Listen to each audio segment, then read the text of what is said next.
My privilege to welcome Governor Bill Lee and First Lady Maria Lee, Mayor John Cooper, General Holmes, Jeff Holmes, Commissioner Courtney Rogers, and Dan Heim on behalf of Director of the VA Hospital, Jennifer Vidral Barron. These have been challenging times in many ways. Thank you. Thank you for being here. These have been challenging times in many ways, but also times of great blessings. It's the same for military life, for veterans after their service, for their spouses, for their families. I have the honor of being a daughter of an Army combat veteran of World War II, Korea, and Vietnam. Thank you, my people. Challenges and blessings were a way of life, and we learn to adapt and we move forward. Such as we have done today, as we have adapted for this celebration. This is much smaller, a smaller crowd than we had planned to have here today. Thank you for being here. We have reminders throughout about social distancing, and we've asked everyone to wear a mask. For pictures, we ask that you only get as close as you're comfortable, as your comfort allows, and that you're free to momentarily take down your mask for the pictures. 11 years ago, the first executive director, Bill Burley, sitting right over there, gave me a tour of this empty building.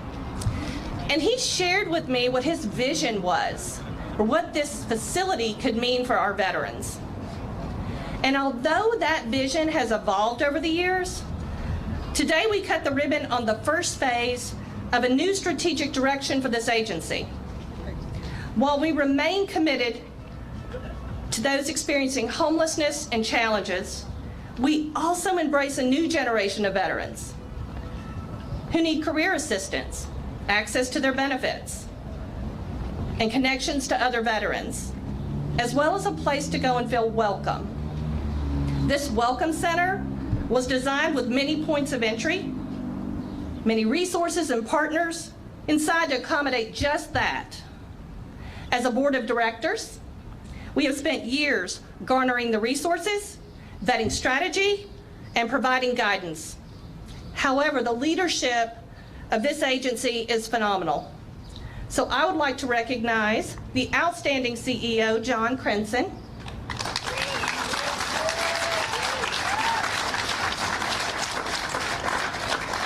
for his service to his country, this community, and this agency.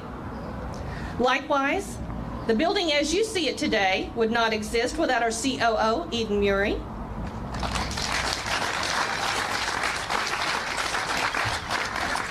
Everyone should have a retired Air Force Brigadier General as their COO. Amen. The job gets done. Finally, I want to thank our talented interim CFO, Amy Maiden, and new CFO, Rose Russo, as well as our CDO, Penny Anderson.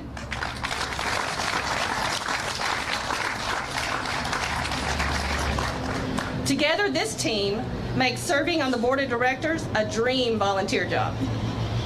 Now, I mentioned earlier that I remember when this facility was first purchased and was empty, and what it looked like at the very beginning. So I am especially excited to share with you and celebrate this newly renovated facility. I can't wait for you to see it, and I am so honored to be associated with this organization. Now I would like to bring to the podium CEO John Crenson.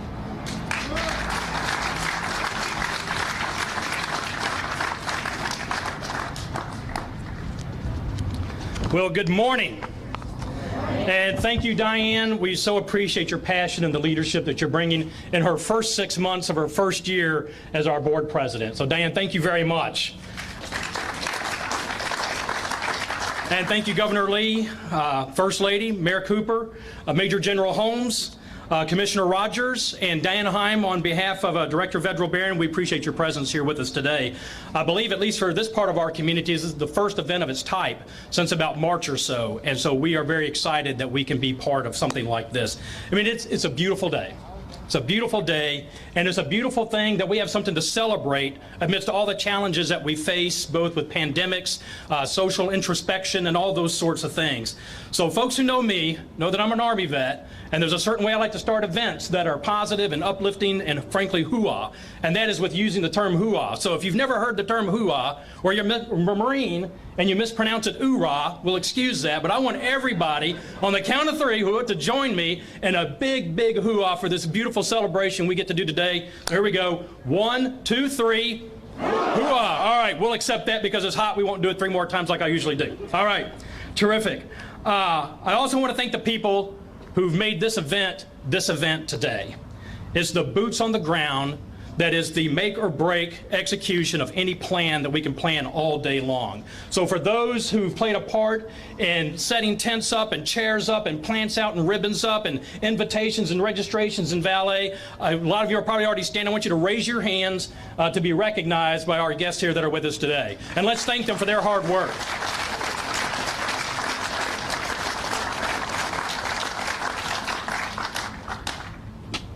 This facility right here behind me, and truly this entire campus, is a culmination of years of dreams, plans, hard work, a legacy of evolving and innovating along the way over many years. And it's also a perfect model of a broad community support from the public, private, and nonprofit sectors, as well as at the local, state, and national levels. The planning for a dedicated facility for Operation Stand Down Tennessee and our veterans actually began in 2008, a dozen years ago. And there were actual renderings, professional renderings that were put together and a capital campaign plan that was teed up to get this thing rolling, 2008. And we know what happened after that, 2009, and the financial crisis hit. And those plans were waylaid and they were shelved. But our leadership under my predecessor and our founding executive director, Bill Burley, and board president at the time, Bob Tuke, adapted and overcame and forged ahead and moved into this building from the Gernert Towers, where we spent our first decade as a full-time agency, courtesy of Metro and MDHA making that possibility.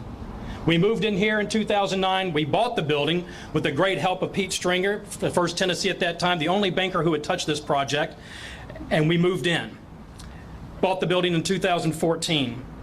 But not only that, our mission has evolved beyond homelessness relief to homelessness prevention, as you heard Diane reference, and even into military transition. The vision for this building and for this 2-acre campus has evolved as well to be able to accommodate that broadening. And what started out 5 years ago as a $500,000 renovation plan turned into a $1.5 million project with another near $1 million of in-kind value, making what you see behind me today a reality. This campus has become the epicenter for service to those who have served us. And Operation Stand Down continues to be a vibrant, active member of the historic Edge Hill community where we have been rooted from day one. Our mission is housing, our mission is careers, our mission is resources. And our mission is also one of being welcomed, of being valued, of finding purpose, and being connected to a community, not only a community of veterans, but connected to a community of people who belong to one another. This campus will be a destination for everyone, with social enterprises that you will see filling in these entrances down here over the course of the next year, designed to draw veterans and the community alike, with Curb Victory Hall right next door here on our campus, slated to open late this summer, providing affordable housing primarily to our veterans, with other veteran nonprofits such as Creative Vets, that brings innovative programming to a new generation of veterans, as you see that sign right up there. A vision nearly 30 years ago of bringing community resources together for a period of 3 days for veterans who needed it most, with some big tents, a big flag, and the big hearts of hundreds of volunteers, has grown into the leading veteran service organization in this region, and it will continue to do so. Now it's my privilege to introduce one of our most honored guests today. Governor Bill Lee is a champion of veterans in the great state of Tennessee. And prior to taking office, his company, Lee Company, developed one of the largest private veteran employment initiatives in the state. And we are thrilled, sir, that you are here with us today. So ladies and gentlemen, please join me in welcoming our Governor, Bill Lee. Thank you, sir. Appreciate that. Thank you, John, Diane, and the many folks that are a part of what's happening right here. I've spoken with community leaders and developers and members of the state and nonprofits, and there's truly a partnership that's happened right here. Maria and I talk about as we drive by here on our way home every afternoon what is happening here and how unique it is to our state. It makes me really proud to be a Tennessean when I see Tennesseans come together to serve a population that has made it possible for us to even live and work and play freely in this state and in this country. So I want to say thank you for just all of you, any of you who had a part in the vision and the execution, not only of this organization, but in the culmination of this plan for this community. There are many in this room who are more proud or in this setting that are a lot more proud even than I, because you've been a part of this. But I also want to say thank you to our veterans that are here today. You know, we're in a really unique spot in our country right now. Historic times in our country. Facing pandemic, we've certainly had historic days in Tennessee, natural disasters, a global pandemic that's profoundly impacted our state, both from a health standpoint and economic standpoint. But we're also in an incredibly historic moment in time where much needed conversations are having, where liberties and freedoms are being discussed, where rights and privileges are being afforded and protected.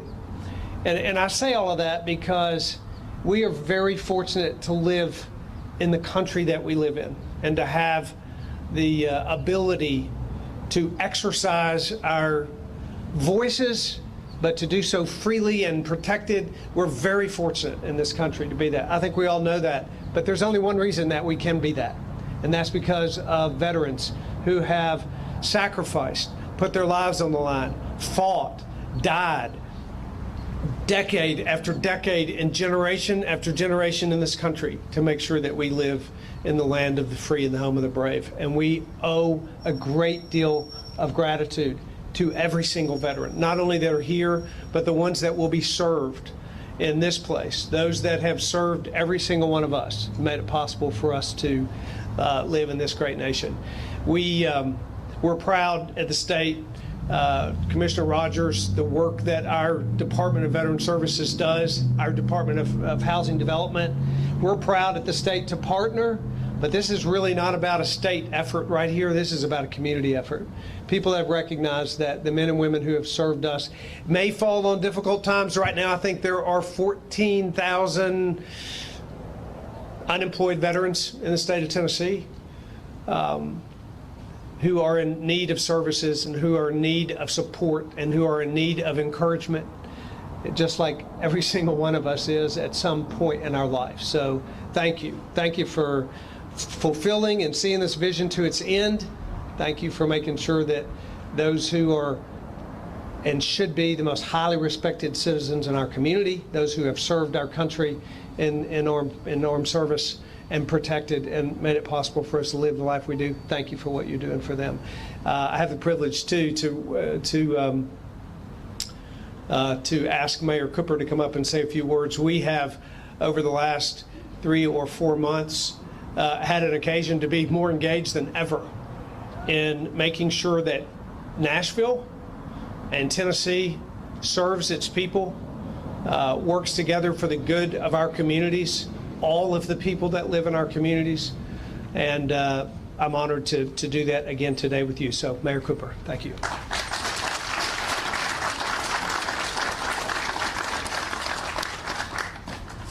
Let me, with your permission, take off my mask. Thank you, Governor, for those kind words. And what a great day for Nashville. Years in the making, due to everybody's hard work. Everybody who is here has had such a contribution. Governor and First Lady, thank you very much. Commissioner Rogers, Major General Holmes, I see far too much of you, I'm afraid. But let me call out a few Nashvillians. Bob Took, the great Bob Took, for whose vision we would not be here, and Martha Boyd, a U.S. Army veteran, and Mark Watson and Jim Phillips. Money and design makes the world a better place. And the entire team of Operation Stand Down, and I'm just grateful for the opportunity to join you this morning. Now, Operation Stand Down began here in Nashville 3 decades ago as a grassroots coalition serving veterans experiencing chronic homelessness. Now, today, this organization is delivering comprehensive social service assistance to nearly 10,000 visitors a year in its veteran service centers. Now, that represents nearly 1/3 of Davidson County's counted veteran population. And these vital services include basic supportive assistance such as food, housing assistance, and transportation, benefits, counseling, coordination of other agency services, career placement, case management, and housing assistance. And today's ceremony is the culmination of 6 years of hard work and dedication to Nashville's veteran community. This new Operation Stand Down Veteran Service Center will be one of only a handful of community-based, VA-approved welcome centers for veterans in the whole nation. And it serves as the headquarters for all Middle Tennessee operations right here.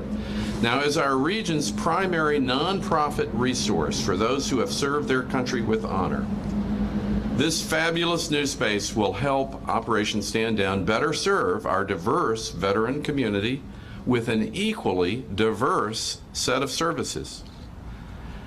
Now, Nashville's best days are ahead of us. We can say that easily here in the middle of the pandemic, but it is true. And our veterans are a vital part of our community and our local workforce. And it's only a matter of time until our city's growth continues at a rapid pace. But I'm grateful for Operation Stand Down for working with our veterans to provide networking, job training, and career development services as we get ready for the next great phase. Now, this past weekend, we remembered American service members who took part in one of the most remarkable feats in American or any military history, and that's the Allied invasion of Normandy. And we honor their sacrifice, and I want to thank all the veterans here today, including those who served overseas in Korea and Vietnam and the Gulf War and the global war on terror. This building stands as a monument to your service, and we stand before you, I certainly stand before you with a humble heart and gratitude for your service to our community and to our country. Thank you very much.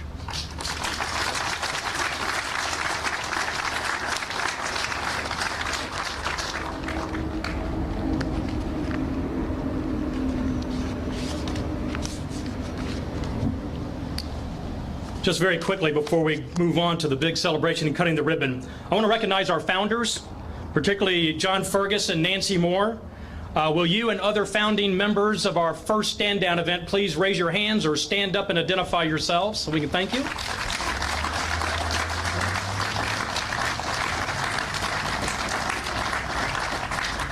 And the same for past board presidents or board officers or board members. Could you please stand or raise your hands to be recognized?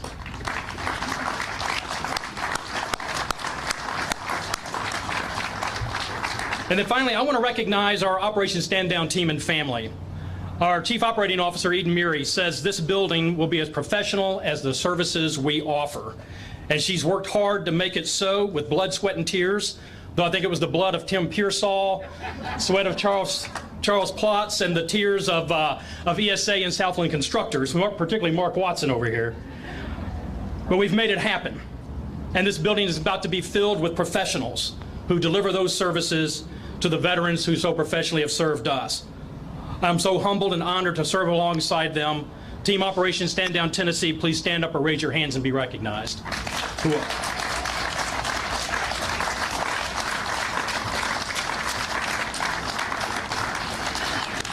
And now at this time, I'd like to invite Governor Lee and our First Lady, Mayor Cooper, Major General Holmes, who happened to be the first architect on this project who designed our facade pro bono, Dan Heim, if you could join us on behalf of Director Vedral Barron, Commissioner Rogers, Diane Spencer, our immediate past board president, Martha Boyd, who's on watch. Most of this happened. I'd also like to bring up Bill Burley, our first board president and first full-time executive director, and Mark Watson, who is representing both himself and Dick Miller of ESA, whose pro bono architecture work will speak for itself when you come inside. And finally, Bob Tuke, who's already raced right up here, our past board president who made the purchase of this building and the vision for it possible. I think we're about ready to cut. And we've got Pete Stringer up here. You can take your mask off if you're comfortable. Step Yes, to the you can hear it. ribbon. Yeah, Right, all right, then go. Okay. You putting us in order? I think y'all can just follow them at this point. All right. Just step to the ribbon. Step to the ribbon. I think go ahead.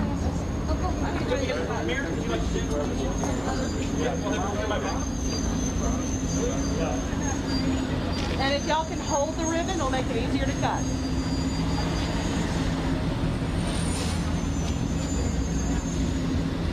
Shall we count them down? 3, 2, 1. Ready? 3, 2, 1. Woo!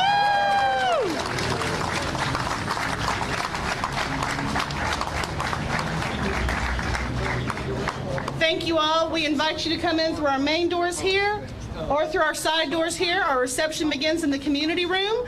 Will self-pace your tours. We have tour guide space throughout the building.